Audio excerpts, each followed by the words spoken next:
ಲಂಚಕ್ಕೆ ಬೇಡಿಕೆ ಹಾಗೂ ಕರ್ತವ್ಯ ಲೋಪದ ಆರೋಪದಡಿ ಇಬ್ಬರು ಇನ್ಸ್ಪೆಕ್ಟರ್ಗಳು ಸೇರಿದಂತೆ ಒಟ್ಟು 5 ಸಿಬ್ಬಂದಿಯನ್ನ ಅಮಾನತುಗೊಳಿಸಿ ನಗರ ಪೊಲೀಸ್ ಆಯುಕ್ತ ಸಿಮಂತ್ ಕುಮಾರ್ ಸಿಂಗ್ ಆದೇಶವನ್ನು ಹೊರಡಿಸಿದ್ದಾರೆ.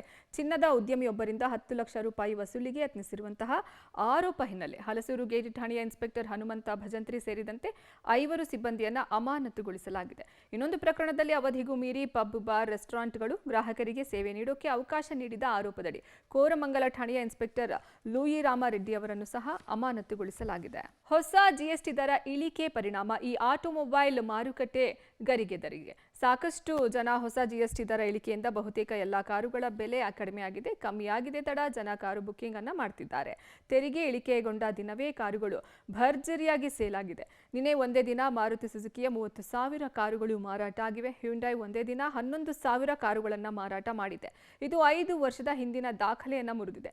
ಇನ್ನು ಟಾಟಾ 10,000 ಕಾರು ಮಾರಾಟ ಮಾಡಿದೆಯಂತೆ. ಮಾರುತಿ ಸುಜುಕಿಯ ಡೀಲರ್ಗಳು ನಿನ್ನೆ 80,000 ಗ್ರಾಹಕರು ವಿಚಾರಣೆ ಮಾಡಿರೋದು ದಾಖಲಾಗಿದೆ. ಸಣ್ಣ ಕಾರುಗಳಿಗೆ ಹೆಚ್ಚಿನ ಡಿಮ್ಯಾಂಡ್ ಬಂದಿದ್ದು 50% ಹೆಚ್ಚಳ ಆಗಿದೆ. ಅದರಲ್ಲೂ ಹಳೆಯ ಕಾರುಗಳಿಗೆ 400% ಡಿಮ್ಯಾಂಡ್ ಜಾಸ್ತಿಯಾಗಿದೆ.